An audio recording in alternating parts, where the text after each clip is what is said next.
of learner agency. So we are thrilled that James has generously donated his time tonight. We have two more in-depth webinars, in-person events coming up with James in September. So I will let James start and do his thing. You've come to hear him, not me. But once again, greatly appreciative of his time, his expertise and his skill. And having been in many of his presentations, I know already we are in for a treat. So welcome, and over to you, James.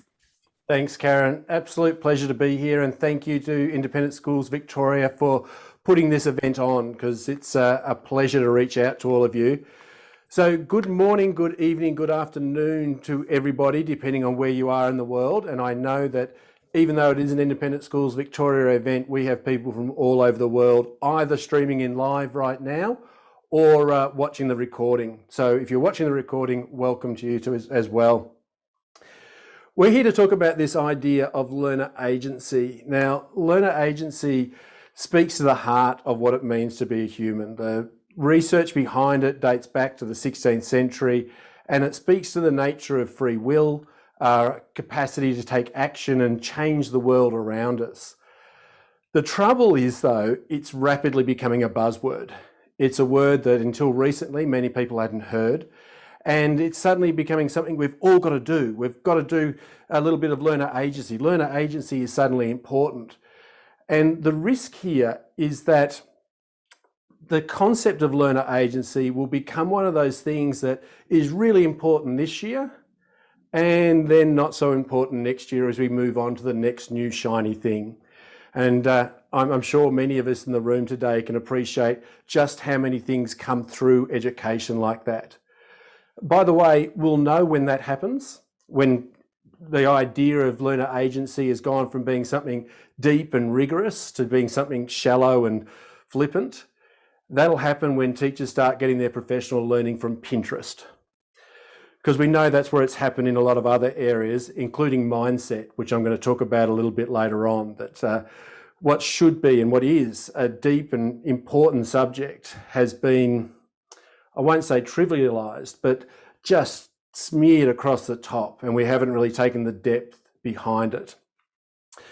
So let's talk about what learner agency is all about. Learner agency, as I say, it speaks to this idea of having control over the world around you, about whether we have the choice to make a difference around us.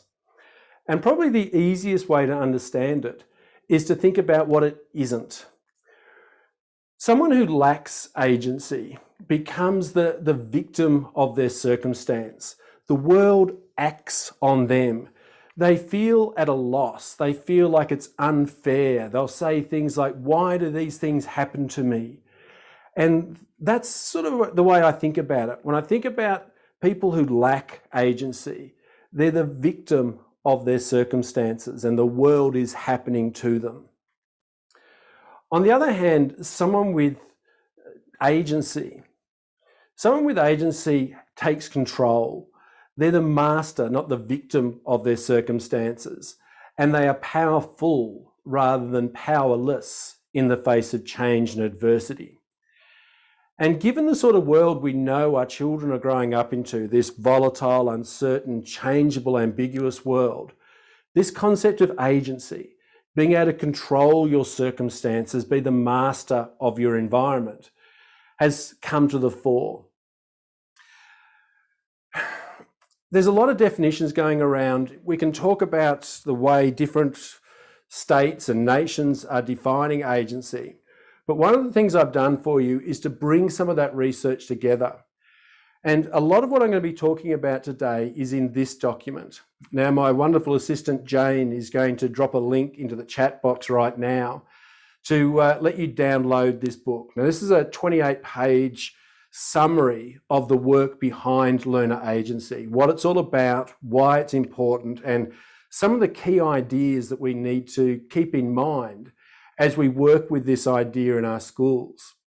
Now, I'm going to explore much of this today, but this will serve as your notes and your reference. Feel free to share this, and as you now look down below for the chat button and try and work out where the chat box is, There'll be a link in the chat box for you to download this. And as we go through the day, if you've got any questions about what I say or thoughts you want to contribute, pop them in the chat box as I'll glance across. My chat box is just over here. I'll just glance across from time to time and just check in to see where people are up to. For those of you watching the recording, there'll be a link to the Learner Agency book somewhere close to this recording for you. When I've gone through and I've looked at all the definitions that different schools, different organisations, different states and different countries are using for learner agency, it occurred to me that we needed something that's captured all those ideas together, a unifying definition. And the definition I came up with when I brought those together is this idea that learner agency is the degree to which an individual is able to take initiative and meaningfully influence their world, particularly in the face of adversity. And we're going to come to the importance of adversity here. It involves three parts: the environment to act, the will to act, and the power to act. Now let's go through these just quickly, and then we'll dive into what it actually means in schools and classrooms. The first thing to notice about this definition is that agency comes in degrees. It's not something you either have or don't have. It's something you develop over time. It belongs to the learner, and it's not something you do to them. It's something that they develop within themselves. Agency is about taking initiative. There's an element of choice, an element of deciding that the world has happened, but I'm going to do something about it by doing this and this and this, and to meaningfully influence the world. This is not about doing trivial things, not about doing easy things. This is about being able to respond positively and meaningfully in that volatile, uncertain, changeable and ambiguous world, that VUCA world that our students are growing up into. And I want to draw your attention to this idea that this is particularly in the face of adversity. Not about easy things, about being able to have control over difficult things. Because if we don't grasp that idea, if we're not clear that this is about helping students do more difficult things than they can do today, then we go down a path that leads us to voice and choice and ideas like that I'll explore in just a moment. I bring these ideas together, that definition together, around three core concepts. The first is the environment to act. Now, in the context of student agency or learner agency, we're talking about the school environment. Does the school provide an environment where students have choice? There are some environments, like prisons and places like that, where you have very, very limited choice and therefore very, very limited agency. If we don't have an environment in which we can exercise our choice, we don't have agency. The next part of the definition is to do with the will to act. Having the environment where you can have a choice and actually taking that choice are two separate things. The will to act is tied up closely with this idea of mindset. Carol Dweck's work on mindset. Now, I do a lot of work with mindset, but fundamentally, when the world happens to you, someone with a fixed mindset looks inside them and says, do I have the capabilities, the intelligence, the talents, the abilities to deal with this or not? And it's a yes/no answer. And if the answer is no, then you're going to be the victim of your circumstance. If the answer is, on the other hand, if you've got a growth mindset, you look inside yourself and say, well, I don't have the abilities at the moment. I will need to change to become the person who has the abilities. And so this will to act speaks to our mindset about whether or not we see the opportunity to become the person who can make the change in the world. But understanding that you can become the person that can make the change in the world and actually making that change are two very different things. And that's where this third part of the definition comes in, the power to act. It's not enough to know that you can make the choice.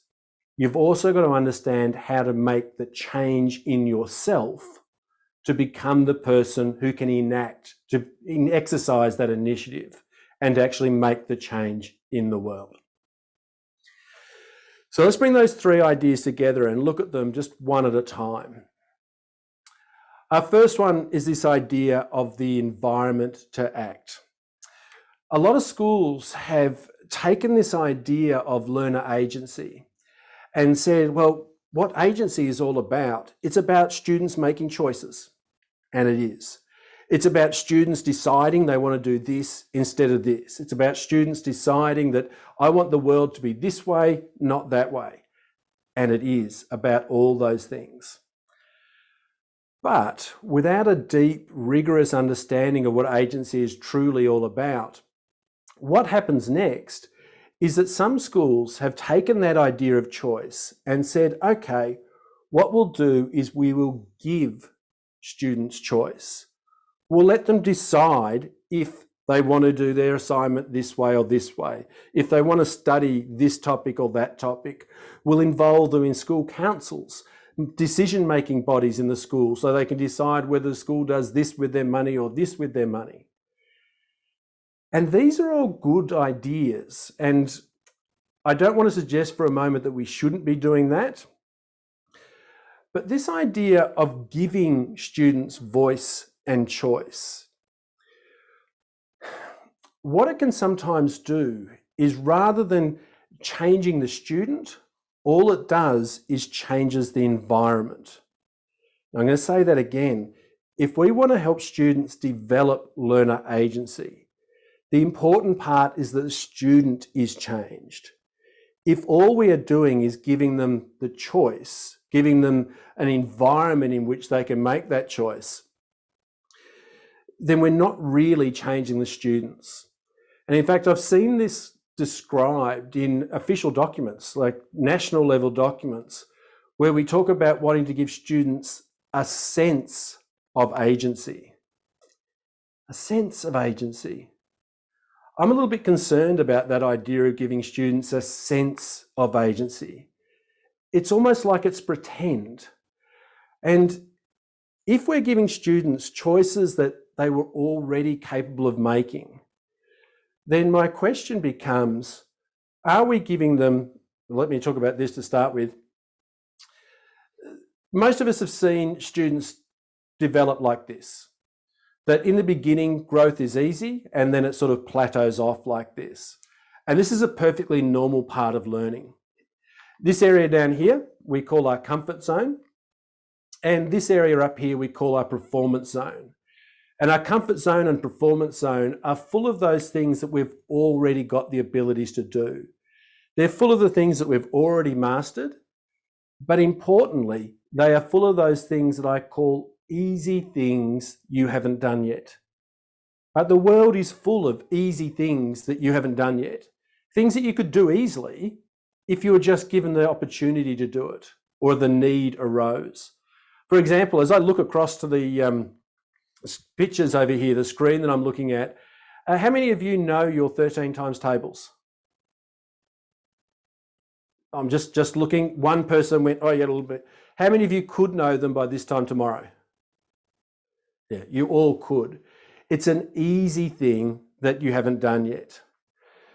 Our challenge is that when we talk about developing agency, what we're talking about is not doing easy things. It's about taking on those difficult things.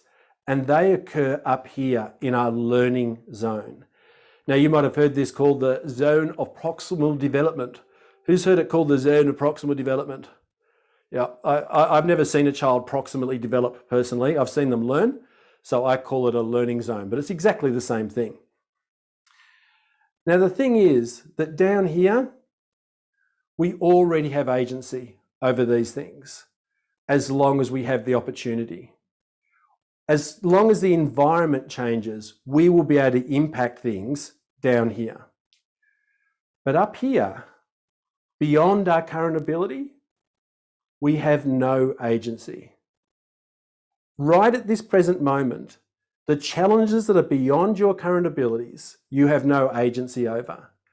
And unless you're capable of changing your current abilities, which is what we're going to talk about towards the end of this section, all the things up here will remain outside your current abilities. So if the sort of choices we're giving students in the name of helping them have agency in the school are all down here, my question has to be, are we giving them power to choose or merely the permission to choose? Because if we're only giving them permission to choose things they've already got the capability to do, then we're not really developing their agency at all. Remember that in my definition here, in that definition there, one of the key elements was that we develop agency particularly in the face of challenges. Not when students are confronted with easy things, when they're confronted with difficult things, things that are beyond their current ability. Because it's those things that they're going to confront in the world outside of school.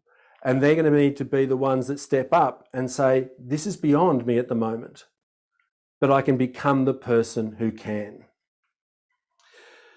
And that's why it's really important for us to recognise, and the title of today's presentation is that we can't give students agency. If the work we're doing in schools around learner agency is a conversation about what teachers do, it's a conversation about the structures we change in our school, if it's what we are doing to students, then I don't think we're really developing students' agency. If we walk into a school and merely see students making choices they were already capable of making, we are giving students a sense of agency, but it's an illusion because all the power still remains with the teacher, with the structure. The only reason the student has that choice is because I gave it to them or the school gave it to them. So the environment is an important element that we need to be offering students opportunities to make decisions. But those decisions, those choices, need to be difficult decisions, difficult choices beyond their current ability. And that's where this idea of the will to act starts to come in. This idea of mindset. As I said earlier on, someone with a growth mindset understands that when things happen, they're not meant to have the abilities.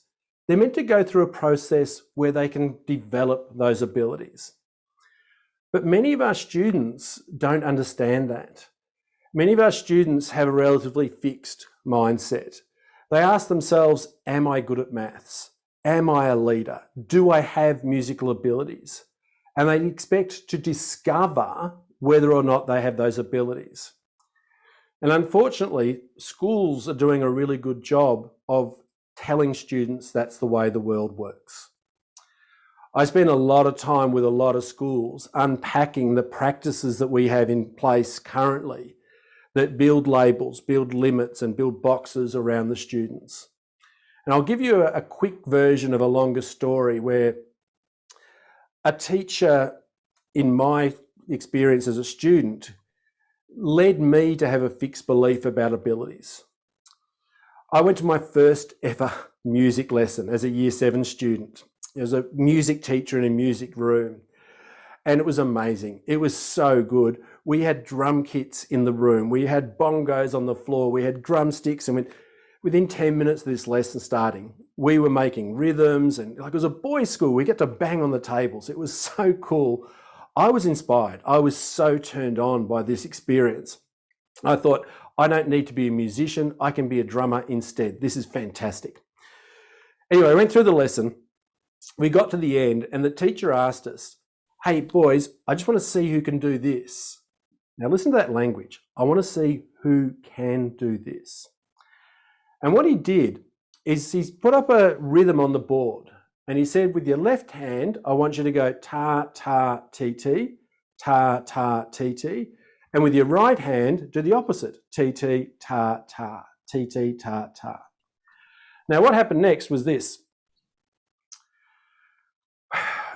We all went, he counted us in, 1, 2, 3, 4, and we went,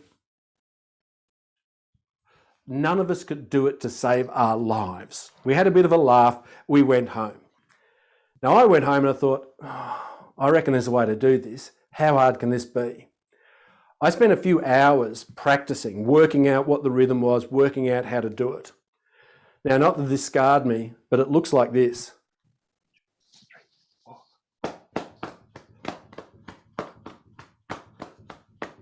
I can see you all cheering and applauding. Thanks very much. That's great.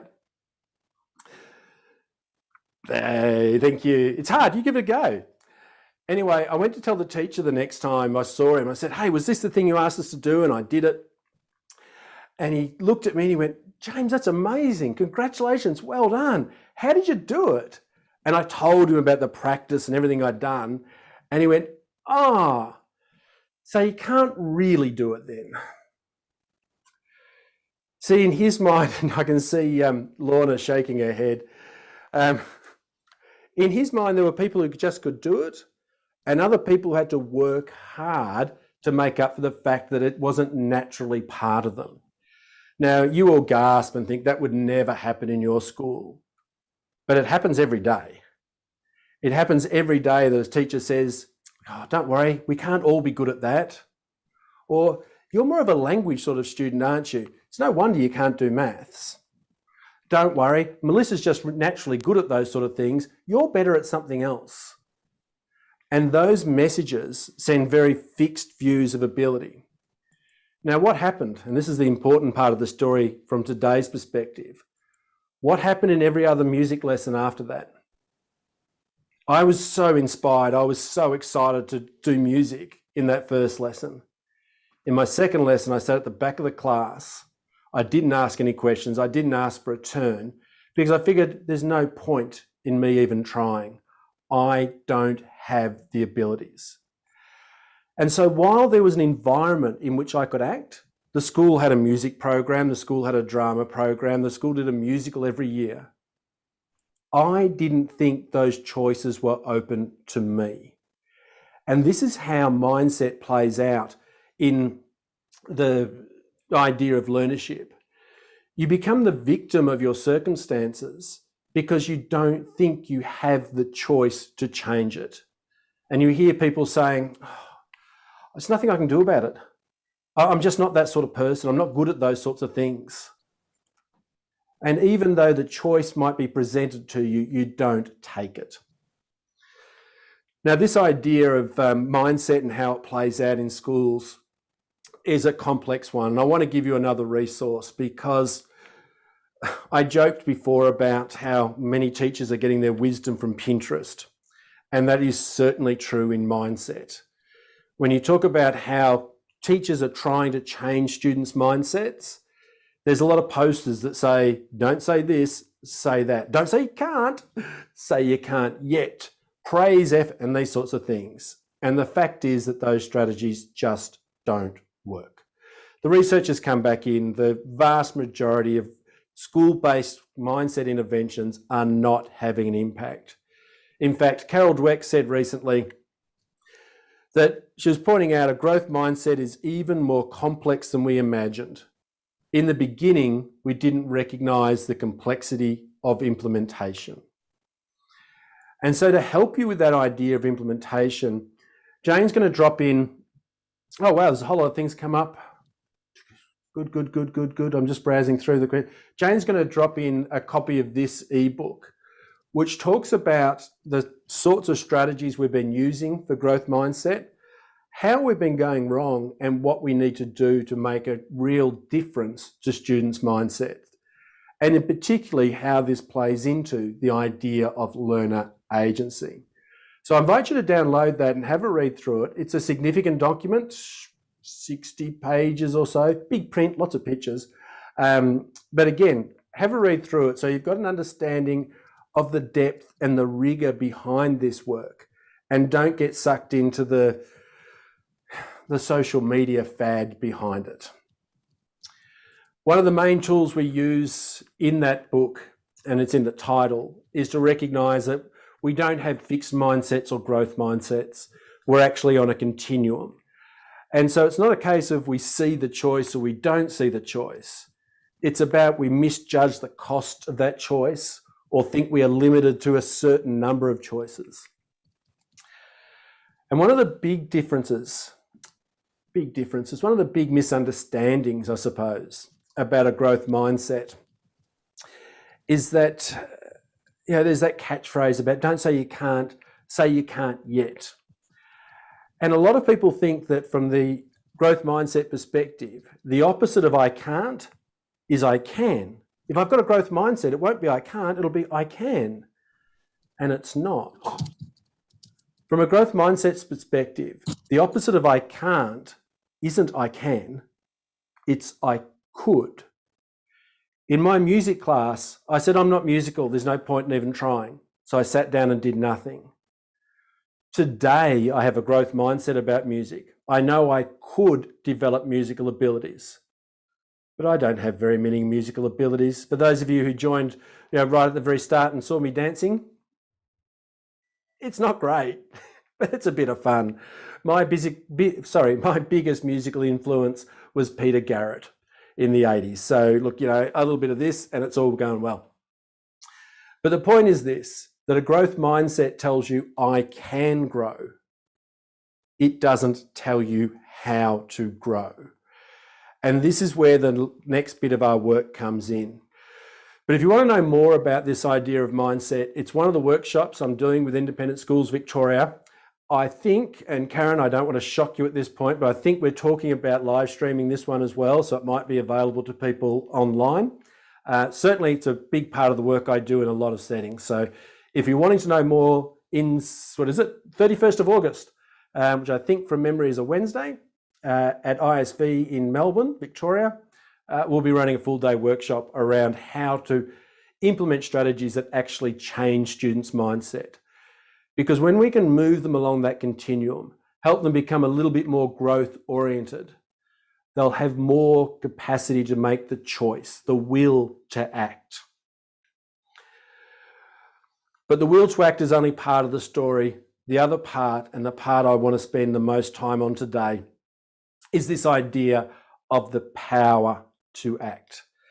And the power to act is this idea of learnership.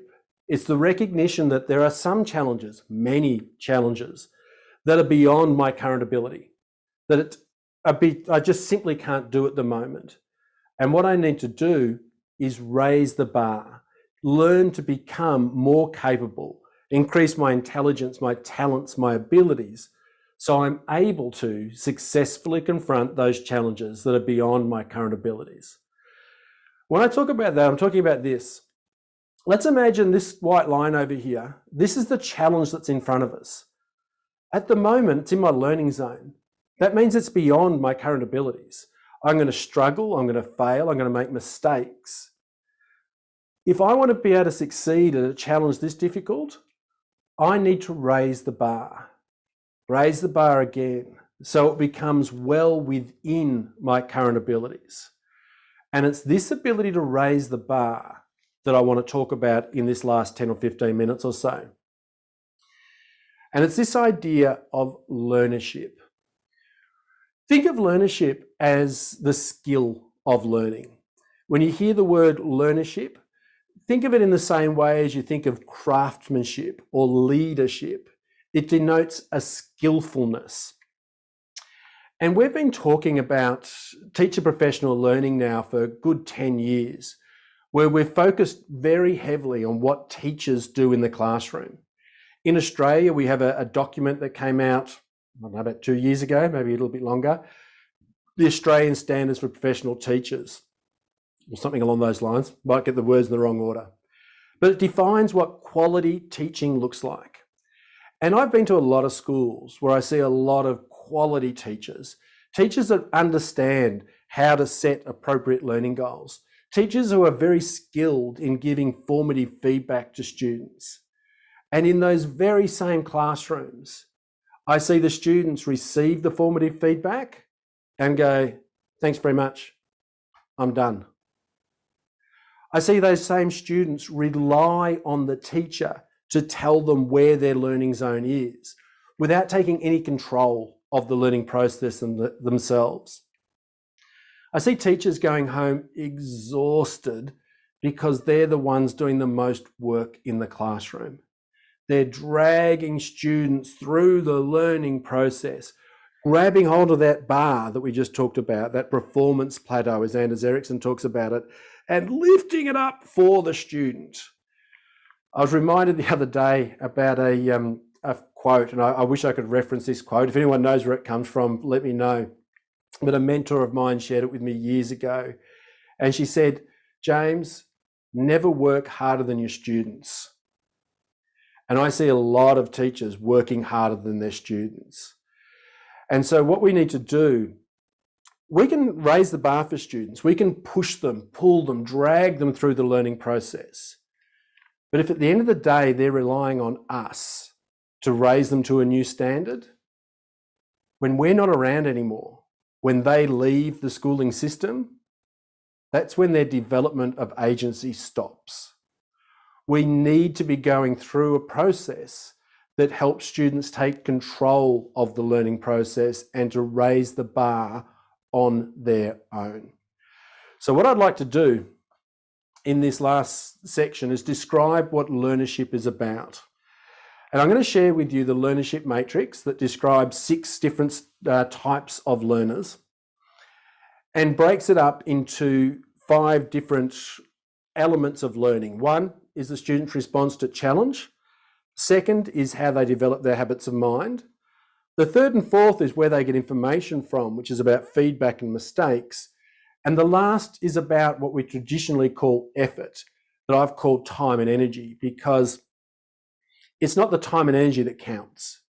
It's how the time and energy is spent that counts. And here's a quick question for you. And you can ask this in the staff room tomorrow. The next time a student comes up to you with a piece of work that's not where you'd like it to be, which question are you more likely to ask? Are you more likely to ask, how much time did you spend on that? Or are you more likely to ask, how did you spend your time on that? Because they're 2 very different questions.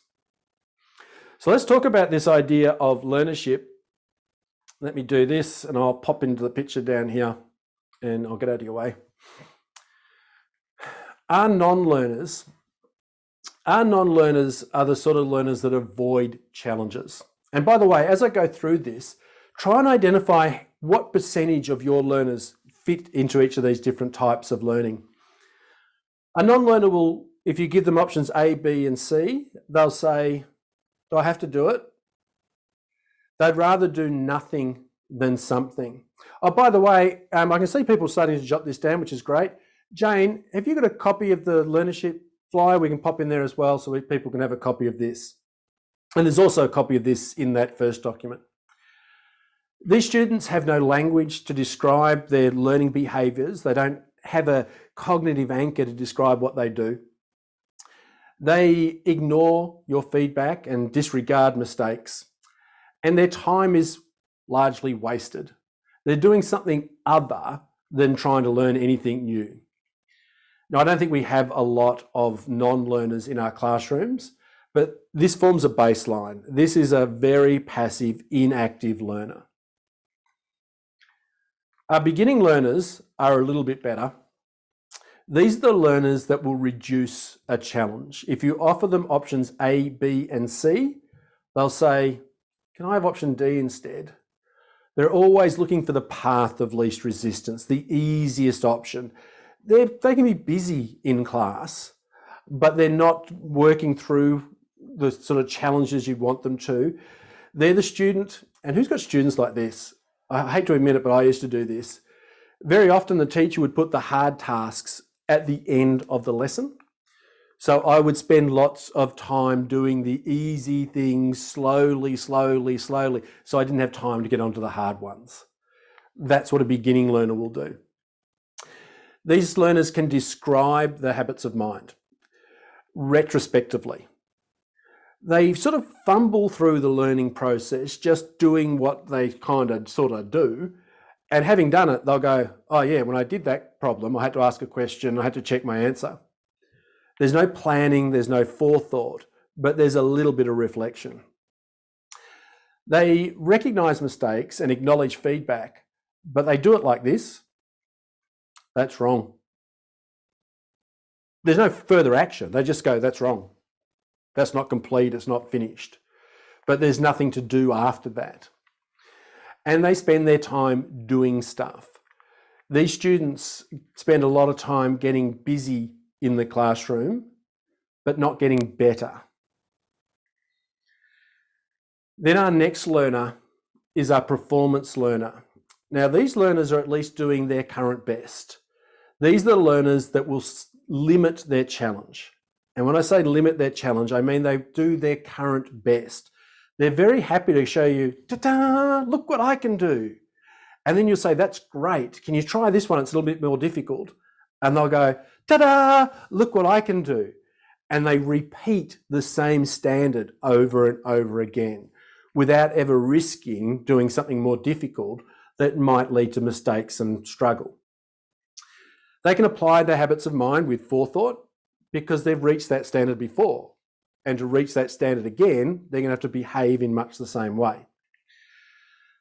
These students avoid mistakes by staying in their performance zone, doing their current best. They select feedback, and this always makes me laugh because who's got students like this?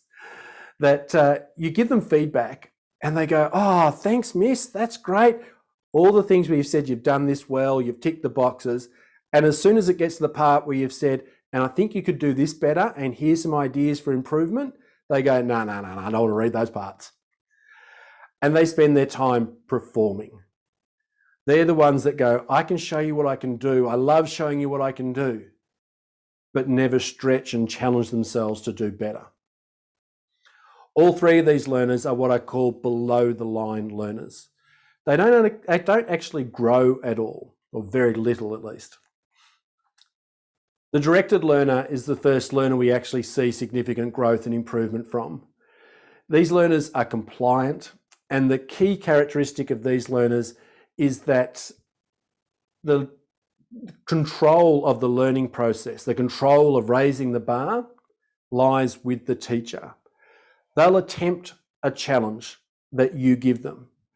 They'll extend their habits of mind if you tell them that these are the habits that need to be developed and how to do it.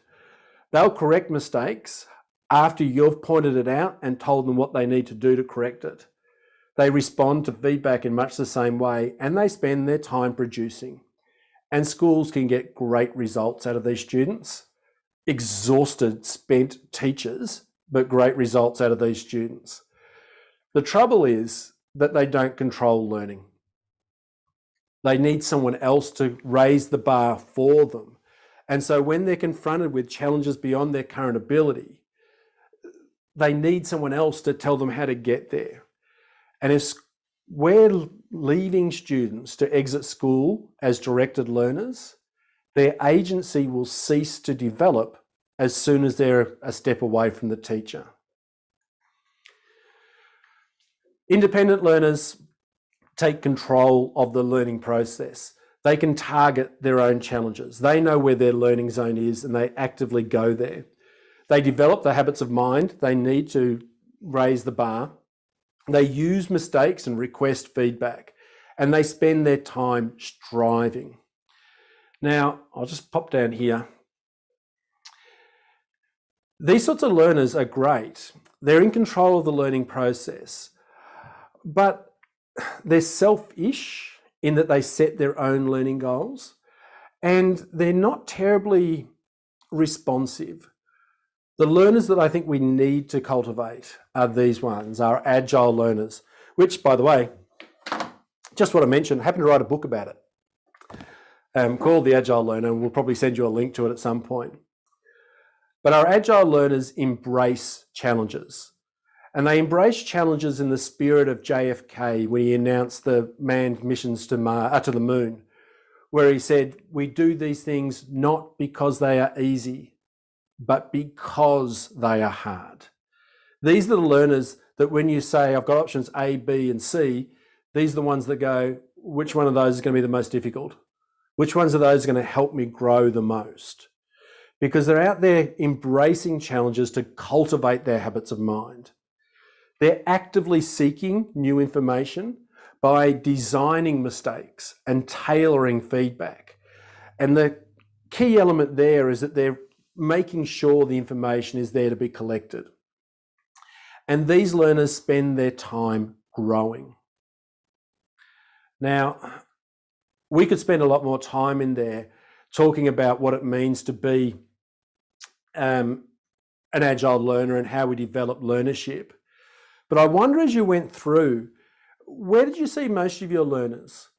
I was doing a workshop yesterday with the Maths Association of Victoria, who, by the way, if you're interested, featured learnership on the front page of their journal, Common Denominator, for last month, and you can get a copy of that from their website. This group I was working with, we did a diagnostic tool that I've got to help identify the sort of learners that they had. 75% of their learners were either non-learners, beginning learners, or performance learners. If our job is to develop agency in students, and remember I started today saying how important this was, this is about empowering students to take meaningful action in a challenging world. If 75% of our students are below the line learners, then we are failing to develop the capacity to develop agency in the student. Some of them were directed learners and will develop agency along the way until they're on their own. It is only the independent and the agile learners that will continue to develop agency throughout life. Now, of course, this is a much bigger topic. Today, I've tried to give you the broad stroke, the big ideas behind this, and to understand the difference between the environment to act, the will to act, and the power to act, and how it's important as school leaders to ensure we're dealing with all three elements. Because too many schools are taking the easy path and focusing only on the environment to act. And even when they do that, they're really just giving students the permission to choose, not changing the students so they have the power to choose something more difficult. So the day after my mindset workshop, I'm doing a learner agency workshop where we'll spend more time talking about mindset and a significant amount of time talking about learnership. Folks, we are right on 4:45. I'm going to glance across just to see if I can see if any questions. I can't immediately see questions. If they come up, I will certainly hang around and answer any questions that come up. But I do want to thank you for coming here today. ISV will send you a follow-up, obviously, with a link to the recording, links to the resources. If you have questions, I'll hang around for another 5 or 10 minutes for as long as people want me to. You can always email me. I'll turn that, let me just turn that off and I'll turn this on. There we go. Email me, james@jamesanderson.com.au, or contact ISV. They've got my details as well. So Karen, thank you very much for having me today. I've thoroughly enjoyed it. I hope everyone else has as well. And I will say good night for those of you who have to rush off and do important things like spend time with your family and loved ones. Thanks, folks. Look, and I know that people want to do this, so I'll just let you do it.